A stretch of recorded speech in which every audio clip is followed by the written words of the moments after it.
মাতাবাড়ি বিধানসভা কেন্দ্রের অন্তর্গত চন্দ্রপুর কলোনি গ্রাম পঞ্চায়েত এলাকায় দীর্ঘদিনের বেহাল রাস্তা নিয়ে ক্ষোভ ও সমস্যা ছিল গ্রামবাসীদের নিত্যদিনের সঙ্গী। অবশেষে সেই দুর্ভোগ কাটতে চলেছে।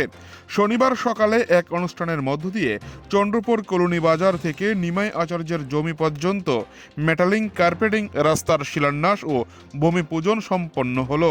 এলাকার দীর্ঘদিনের দাবি মেনে বিধায়ক অভিষেক দেবরায়ের বিশেষ উদ্যোগে এই নতুন সড়ক নির্মাণের কাজ শুরু হয়েছে চন্দ্রপুর কলোনি গ্রাম পঞ্চায়েতের ২ নং ওয়ার্ডে।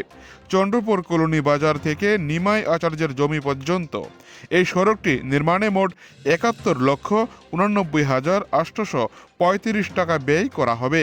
শনিবার সকাল ৮টা নাগাদ ধর্মীয় রীতি মেনে ভূমি পূজনের মাধ্যমে কাজের শুভ সূচনা করেন বিধায়ক অভিষেক দেবরায়।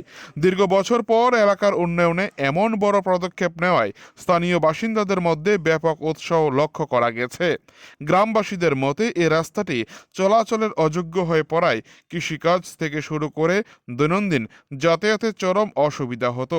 নতুন রাস্তা হওয়ার খবরে তারা বর্তমানে বিধায়ক ও প্রশাসনকে ধন্যবাদ জানিয়েছেন। এলাকার মানুষের দীর্ঘদিনের কষ্ট লাঘব করাই আমাদের মূল লক্ষ্য। এই নতুন রাস্তাটি নির্মিত হলে স্থানীয় যোগাযোগ ব্যবস্থায় এক বৈপ্লবিক পরিবর্তন আসবে বলে জানান বিধায়ক অভিষেক দেবরায়।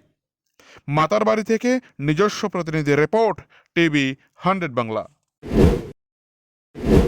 আমরা যদি 25 বছর ইতিহাস দেখি, 25 বছর কাজ করেনি, আর এই বিধানসভাকে কোনোদিনও তারা নিজের বলে মনে করেনি আমার কাছে মনে হয়েছে। কারণ যদি মনে করতো তাহলে কিছু না কিছু বিধানসভার জন্য করতো, কিছু না কিছু ইনফ্রাস্ট্রাকচার তারা তৈরি করতো।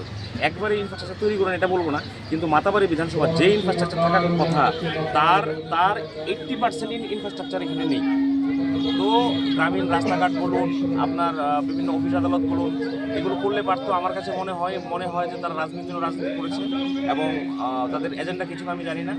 তারা এই অঞ্চলের মানুষকে কতটুকু তারা আপন করতে পেরেছে বা এই এলাকাকে নিজের কতটুকু মনে করতে পেরেছে আমার কাছে মনে হয়নি বিধায়ক হিসাবে যে কেউ এর আগে যারা কাজ করেছেন এরকমভাবে মনে করেছেন। কারণ 25 বছরের লম্বা সময় চাইলে একটা বিধানসভাকে খুব পাওয়ারফুল মানুষরা এখান থেকে জনপ্রতিনিধি হয়েছেন, তারা করতে পারতো, কিন্তু মানে করার মানসিকতা ছিল বলে আমার মনে হয়। আমার ঠিক পেছনেই এখানে একটা ত্রিপুরা সুন্দর ইউনিভার্সিটির কাজ চলছে। ইউনিভার্সিটি হচ্ছে কোনো পেছনে আমাদের আয়ুর্বেদিক কলেজ স্টার্ট হবে।